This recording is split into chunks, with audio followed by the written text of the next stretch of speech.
Welcome to Evolve, Reinventing Leadership, Building Freedom Cultures, with thought leader and award-winning author Yvette Bethel. This podcast provides you with insights and ideas you can use to reinvent your culture through trust and the principles of interconnectivity, flow, and balance. At a time when the world is rewriting the rules of work, traditional leadership practices are not enough. It's time to perceive persistent challenges through a new lens. It's time to evolve. Hello, everyone, and welcome once again. This is your host, Yvette Bethel, and the topic for this episode of Evolve is business as unusual with CEO, CFO, and executive coach, Rick Yvanovich. Rick is an expert at directing business leaders and their teams to consistently reach higher performance levels, leveraging intervention coaching and systematic processes to translate vision into deliverables for companies driving performance.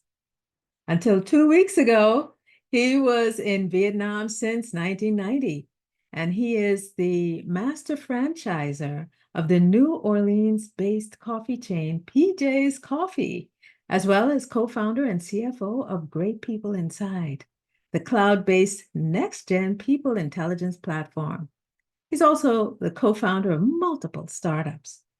Rick has worked for 40 plus years in supermarkets, accounting companies, breweries, news agencies, defense manufacturing, IT, property development in the UK, China, Singapore, Vietnam, and now Switzerland. So hello, Rick, and welcome to Evolve. Thank you for having me, Yvette. Now, before we start, I'd like to share a core belief that I hold pretty dear. Oh, wonderful. We all have the potential to be architects of change. In today's era, which is defined by constant transformation, our task isn't just to keep up, but to actively shape the path forward. Now, if you look at me, I started stacking shelves and learning the ropes of people management as a trainee in a local supermarket.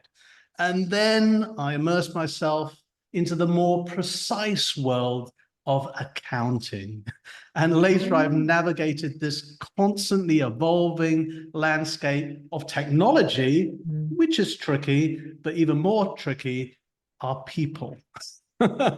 My story really demonstrates the power of transformation and continuous learning and the significant impact that each one of us can make. Every day, our actions, whether they're big or small, they shape our future. And as we discuss things today, Yvette, I want everybody listening to remember this. You are your brand. And every decision that you make is part of the unique story that you are crafting for yourself. Yes, exactly. How you react, how you adapt, and how you innovate in the face of all of this challenge and all of this change will define both your story and your legacy. This belief, inspiring each of us to aim for consistently higher achievement, is one of the cornerstones of my work and my purpose. So as we dive into our conversation today, Yvette, let's not just think about adapting to change, but about how we can define it. After all, when we each embrace our unique qualities and strive for that personal growth, Yes. we're not just participants, but we're catalysts in our ever-changing business as unusual world. So let's get started, Yvette. I have to smile because you answered my very first question. I was going to ask what led you to this transformational path, and you just nailed it. So, and that was not scripted. That was not scripted. You did not tell me what the question was in advance. I certainly didn't.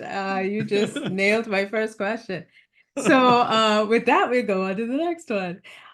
Your latest book, I think it's your latest, because you seem to be evolving, Is business as unusual? And what do you mean when you say business as unusual? That's a great question, Yvette. It is my latest book. It came out last year. It's called Business as Unusual: How to Thrive in the New Renaissance. It was written and born during the COVID pandemic. At the time I was in Vietnam, and we had some severe lockdowns. And what I mean by lockdown is you can't even open your front door and walk outside it. I mean, Really? lockdown, right? Really? We used to have a permit to go out of your home to go down to the supermarket or to Really? the pharmacy. You needed a permit to do that. But anyway, during the pandemic, as the lockdowns and the openings and the lockdowns, as open, close kept happening, and we saw countries one by one close their borders, Mhm. and therefore things like tourism ground to a halt, and anything in hospitality, food service, that ground to a halt as well, didn't it? And then we started seeing, people losing their jobs. And it wasn't a temporary loss. There were, people being laid off in the thousands. There's no playbook for this. And I was finding that I was speaking to people who were pretty stressed. I guess I was pretty stressed as well. Business leaders and senior people of all sorts of companies of shapes and sizes, especially multinationals. And I was getting really fed up when people said, when this is over, when we get back to business as usual. I thought, you're nuts. We can't go back to usual. What is usual? Nothing is usual or normal anymore. Everything is unusual. And we saw that because the lockdown stopped and we were allowed out again. And then a few months later, there was another lockdown. There's another wave of COVID hit, whatever was hit. And, certain countries tightened their borders even more. They started ejecting people or recalling their citizens. I remember at the time, we had a very active internship program with Denmark. We must have had more than a dozen Danish interns in Vietnam, and they were all contacted by their government and said, hey, we got this COVID thing, jump on a plane and come home. All right. And all of them did, apart from one, actually. But nations were protecting their own people and either recalling their citizens. And there were all sorts of issues. So this is really how the book was born and how the title was born, Business as Unusual. And as we saw after that, post-COVID, we had the great resignation, the great reshuffle, the great insert, whatever you want to call it these days, all this movement around of how are we supposed to work? Should we come back to the office? Should we not come back to the office? Should it be compulsory? Should it not be compulsory? And it just goes on and on and on. There have been a bunch of wars across the world. Some of them are still ongoing. I mean, event after event after event that is so unusual. That's why it's business as unusual. So you mentioned that we cannot go back to usual. So what is the new normal that the world finds itself in from a corporate perspective? Okay. All right. I wouldn't even call it the new normal. I don't like that because, I mean, it's like saying there's a new business as usual. I feel it's the pace of change is so fast. It might not just be, after COVID, in sort of a few years after COVID, we've had a lot of geopolitical things. But the other massive technological thing that happened, is now a year, 18 months ago, is when ChatGPT came out, which is our first wave that really hit the public of generative AI. And that was another curveball. It just hasn't stopped. So I think it's misleading if people think there's going to be like a new normal or a new baseline or a new business as usual, because I think the surprises are going to keep on coming. Okay. And just like, COVID, we could say for most of us came out of the blue. Where did that come from? Some of the geopolitical stuff, arguably for a lot of people, that came out of the blue. I mean, if you're not following politics and what's going on, across the globe, that was a bit of a surprise. Generative AI, that was yet another surprise. So what's next? There's going to be something else, and so I'd say if you really, really want to say, what do we need to be used to? I think we need to be used to being maybe surprised. We got to be used to, hey, maybe the playbook that we were taught doesn't actually apply anymore because the circumstances are just different. It didn't cater for this. And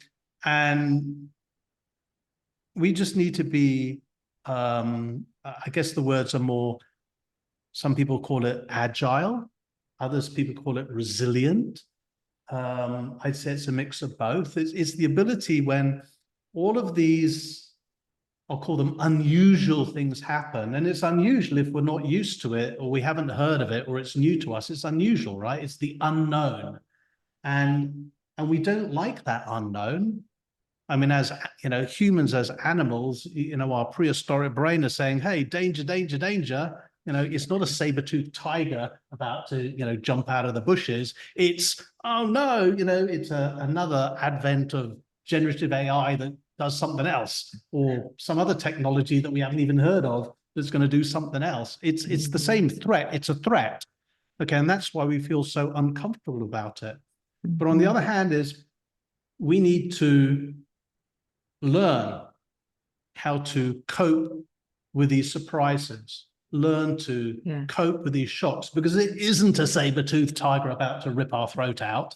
It's some technological advance or something else going on in the world, or some new trade war that's going to blow up in the geopolitical things that we have going on in the world as well, as people become more protectionist. We just need to be able to pause, look at it, assess it, and act. Okay, you can say that's being very reactive, but we have to teach ourselves to be more agile. So how can we react quicker? It's still a reaction. How can we turn a reaction into proactivity? Can we forecast or predict or come up with a plan B, C, D, and all the way to Z of what might hit us? Because I guess anybody who's been a business owner and saw their business or either completely decimated or big chunks of their business decimated, it doesn't really want that to happen again. Okay. And if you're not a business owner and you're just working for someone, how can you be sure that the company that you're working for is going to be secure and stable? I feel that some people are still a little bit, I wouldn't say nervous, but they're more cautious about their future career path, because the pandemic has disrupted so many people. It really has. And maybe if your job and your role never got disrupted and you saw it through, and you were one of the more fortunate ones with maybe a benevolent employer who looked after you. I don't know what the percentage proportion is, but I feel for the people who weren't like that. The people who lost their job, who've been forced to pivot in their career path. you mentioned before, I'm based in Asia. I was based in Asia predominantly up until a few weeks ago. Hospitality in Southeast Asia, when you get looked at places like, the Philippines, Vietnam, Thailand, even Indonesia, all these countries where tourism is massive. It's a massive industry. And for that to come to a grinding halt because nobody can fly into your country, and you've got multiple billions of tourism dollars as a result of that grinding to a halt, those people have had to shift industry. Okay. And they don't necessarily want to go back because there's still a risk, right? Some of those people have to start out again. Now, for some of them, yeah, maybe it's the best thing that happened because they've stumbled on something that they love and they're even better at. Wonderful. But that's a nice story. It hasn't happened to everyone, right? And so I think people are far, far, far more cautious on the future. And as individuals, we need to be more resilient to that. And to do that, we need to arm ourselves. We need to arm ourselves. How do we arm ourselves? Well, we can't let these little upsets or big upsets, trip us up when we fall over. We've got to learn how to get up faster. Maybe there is nobody there to help us. We just got to get up faster. We need to equip ourselves maybe with more skills. Generative AI is a common skill now, right? You mentioned a rut, which would be getting into this rut of reactivity and leaders needing to learn how to shift to proactivity. But what are some of the other ruts that leaders can fall within over as the world or the reality shifts? The other rut is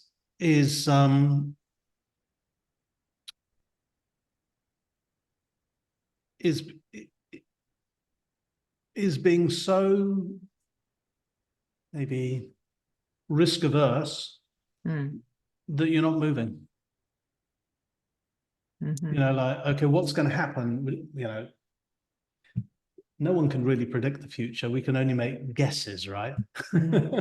And some of those guesses are going to be wrong, and some of them are going to be right. A guess is a guess. Doesn't matter how much effort we put into it. What I'm seeing at the moment and what I'm feeling in some of my businesses and when I look at certain economies, there's a hesitation. Right? Do you go out and spend money or not? Okay, we have to look at personal spending patterns now. Now, with a pandemic, with people forced to stay at home, spending patterns have changed. Okay, now if spending patterns of individuals have changed, it also influences the spending patterns of corporations. As in, we're more cautious. We're far more cautious on what we spend our money on. Okay, and maybe as I said, a lot of companies and governments, help their citizens, their employees very well, fantastic. But it was expensive. So our war chests, as it were, or the money that we've set aside for the rainy day, well, we might have spent a lot of it or all of it. We've got to build all that up again. And on top of that, we have even more uncertainty. So I'm seeing a lot of people pause and hesitate and not make a decision. Now, not making a decision is making a decision to not make a decision. It's still making a decision. But they're not moving. Yeah. And in some cases, that's also a worry, because not moving at all can be even worse than moving in the wrong direction. You mentioned not moving and moving. I think with with moving the organization ahead and getting out of that paralytic state, what are some of the new skills that people need within the new reality? I think the biggest skill, and it's being emphasized more these days, although it's not new, is the skill that we all need to learn how to learn. It sounds a bit daft. Actually, no. No, because people think education means that you automatically learn, but I think you make a very important point. Yeah, I mean, I guess it's the problem is maybe education. All right, I'm showing my age here. I'm a baby boomer, by the way. So when I was educated, it's like, okay, work hard, study hard, get the good grades, you'll be okay. All right. However, now I'm a little bit older. I've realized that, yeah, I did all of that, but it's not enough, because what I learned in school is a lot of it is irrelevant. That's right. And there's a lot that's happened since I left school. Like, for example, I left school before the computer came out. And we didn't have computers in schools. We had things called slide rulers, which a lot of people will not know what I'm talking about. And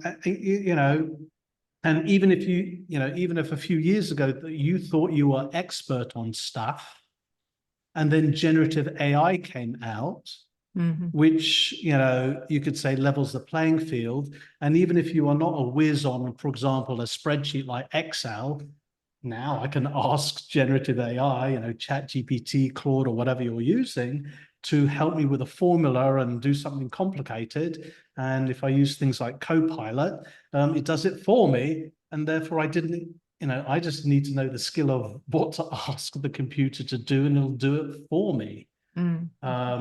These are new skills. And I've seen it, again, speaking to business leaders, as organizations, we train people, we train our employees, right? But then I've also seen in some organizations, hey, employees expect us to train them. Does that mean if we stop training them and providing the training, can they actually learn anymore? Have we accidentally been spoon feeding people? Have we been accidentally making them dependent on us rather than independent?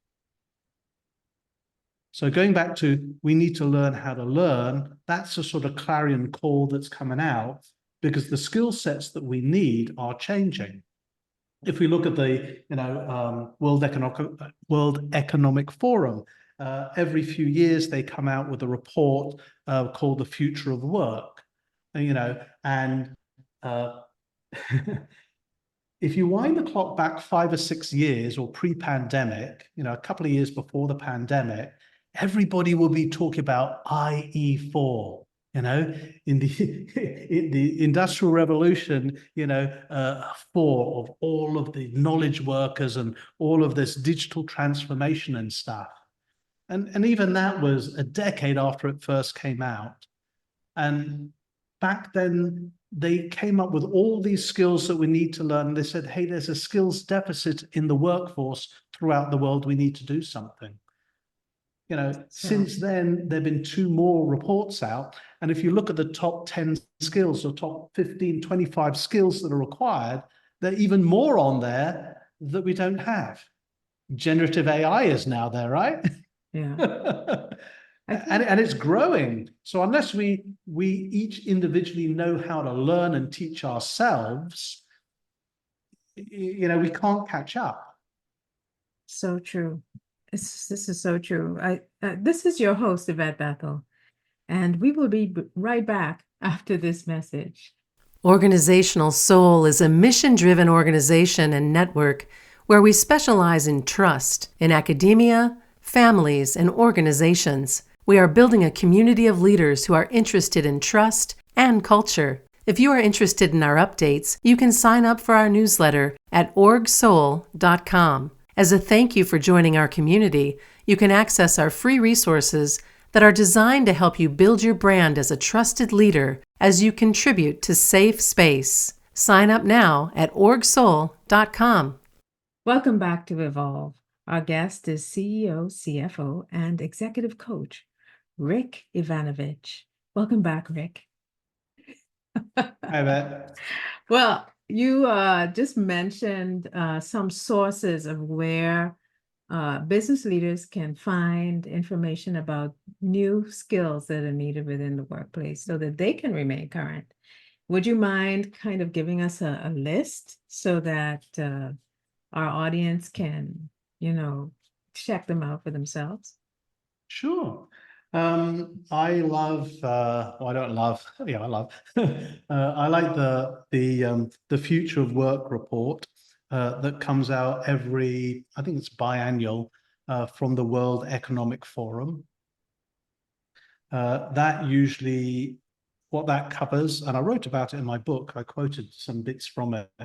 It looks at the skills that are required in the future, sort of predicting the skills required in the future. It also shows shifts in sort of workforce demographics across career paths. Okay, we've all seen the advent of generative AI and things like ChatGPT or Claude and the others, and how that is really challenging a lot of more administrative data, manual data intensive roles, which are now being replaced by, RPA, robotic process automation, and other AI things like machine learning. All those roles are beginning to disappear. On the other hand, there are new roles that are appearing that didn't appear before. I mean, when ChatGPT first came out, if you were one of those few people who could write really good prompts for AI, you were worth an absolute fortune. Okay, since then, wind the clock on a year, 18 months forward, and all of those prompts are available online, and we can all use them. So, things are evolving and changing very, very quickly. So that's one source of what's impacting the world. My other go-to source that I really like is I absolutely love the Harvard Business Review. I'm a fan of that, and I like reading that. There's some very, very good, I find very, very useful things in there. And of course, if you follow me online, I talk about a lot of these things as well. Perfect. I'm curious. One of the things that I talk a lot about is trust. And I'd love to hear your perspective on what the part that trust plays in this whole process. Wow. The role that trust plays in what? In learning more, or learning what? and transforming in a context of change, constant change.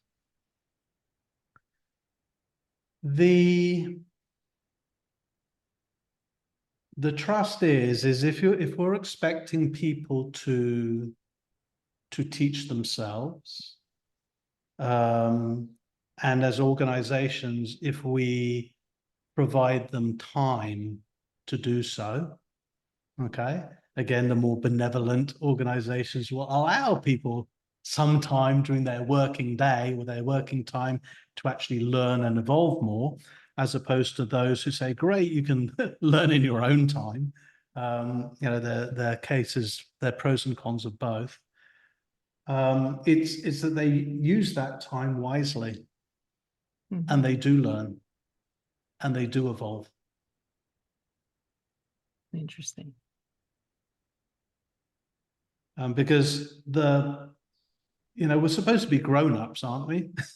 We're supposed to be grown-ups and professionals. I mean, do we do we really need to spoon feed people? Do we really need to micromanage and watch people? You know, shouldn't we have evolved way beyond that? Especially when, you know, the work from anywhere, the hybrid working, the gig working, whatever you want to call it, okay, it's here to stay. It's not going away. And as for any organizations who are embracing that form of working, there has to be a level of trust that people are adult or are responsible enough to just get on with it and do the right thing. So there's with that trust there's a lot of integrity that goes with it. I think my next question is, while you wrote your book in response to what was needed during the pandemic, how is what you've written still applicable 4 or 5 years later? Okay. For clarity, the name came because of the pandemic. And I guess I positioned it because of the pandemic. But if if there was no pandemic, what I put in there are tools that can be used by literally anybody to either get themselves out of a rut or to accelerate their forward movement. And I put in there things that I used, and I've also put in there things that I don't use, because in my pursuit of what is the solution, what is the answer, I came across all sorts of tools and models, and quite honestly, I don't like some of them. Like, okay, this model here, I don't quite like it, but I like this element, so I'm gonna steal that bit, I'm gonna borrow that bit, and I'm gonna add it to this bit, and so I've sort of mashed up things in a way that makes sense to me. But it makes sense to me and it works for me. Now, for someone else doing the same thing, I'm trying to make them aware of, here are 10 things that will do this, try them, and pick and choose the ones that work for you. Yeah. Right. Out of those 10, maybe I like, only a handful or less than that, and I hate some of the other ones. Okay, it doesn't mean that the other ones are no good. It just means they don't work for me. We're all unique. And so, we all learn differently. We all see things differently. And so I'm providing tools that hopefully there's something there for most people. I won't say for everyone, for most people. And so what the book really is, I've used a metaphor of a castle, okay, to help shape your life's journey. Now, for anybody, or again, wrong word, for most people, or for many people who have had any form of coaching or have gone into self-help or anything like that, and they've looked at their life, they've come across the wheel of life. That's true. Yeah. And the wheel of life is segmented into different segments, and you're supposed to grade yourself on that segment. It might be finance, it might be career, it could be relationships, it doesn't matter what it is. Okay. And you grade yourself from 0 or 1 all the way to 10. However, it's a wheel, and wheels are supposed to be round. Okay. Now, when I did it, I did not have a round wheel. Interesting. I had a very wonky wheel. And the thing is, I said, well, on some of these things, okay, I'm not a 10. I'm only scoring myself whatever I'm scoring, maybe 5. Does that mean there's something wrong with me? No. Does it mean I've got to get it to 10? Well, the implication, if wheels are round, then yes, everything ought to be a 10. Otherwise, it would be a wonky wheel, right? Mhm. And I don't like that. It just, in my mind, it doesn't work. So I needed to come up with a different metaphor where the shape didn't really matter. Okay. So I came up with a castle. I love castles. They're magical and mystical and all of that stuff. Beautiful. And yeah, so what I've done is I've taken different elements of life and I've applied them to different buildings in the castle. And so if, one of the towers I call is the Tower of Purpose. And it's all about your purpose, your goals, your legacy, things like that. And if I want a tall, round tower that's painted blue, then that's what I want. There's nothing right with that, and there's nothing wrong with it. Okay. If someone else wants a triangular one that's, painted purple, fine. Okay. So I've just used a castle as a metaphor for life. And like building anything, the castle's a building, we need to lay one small brick every single day. And the brick could be anything. It could be, I don't know, letting go of a belief that no longer serves you. It could be reaching out to a neglected relationship. It could be maybe just taking just a small step towards better self-care. It doesn't matter what it is, okay? But I see, all these actions as laying a small brick to help build your castle, okay? And yeah, I know I like fantasy as well. Yeah, I can imagine my castle. I know what it looks like. This is wonderful. I hate that this is my last question, but as a final question, when it comes to business as unusual, what's one thing that you would like for our audience to remember about this conversation?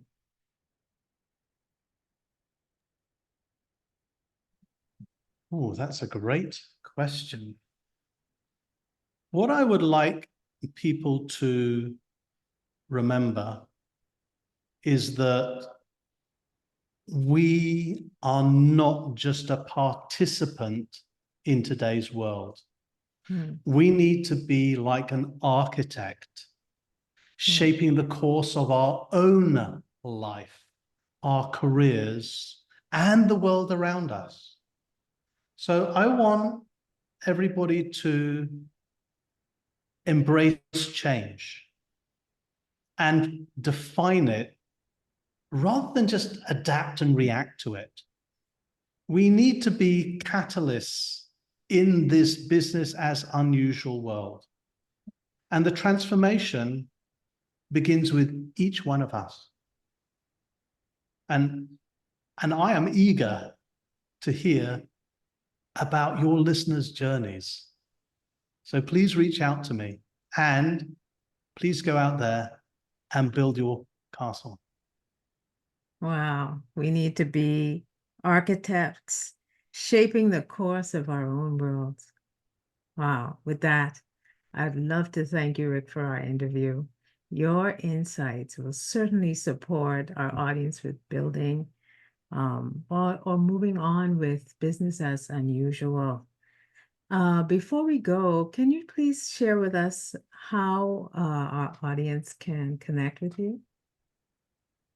Yes, thank you. The best way for people to connect for me is to open a browser and key in my name. Just key in my name, Rick Yvanovich, and see what happens, because there is only one person on the planet with that name, and that's me. Really? And that is quite unusual. This has been Yvette Bethel and Rick Yvanovich, and we would like to thank you for taking the time to join us on Evolve, Reinventing Leadership, Building Freedom Cultures. Thank you for listening to Evolve, Reinventing Leadership, Building Freedom Cultures. Learn more about our proprietary trust, leadership, and culture courses and certifications at the IFB Academy. You can check them out at organizationalsoul.learnworlds.com.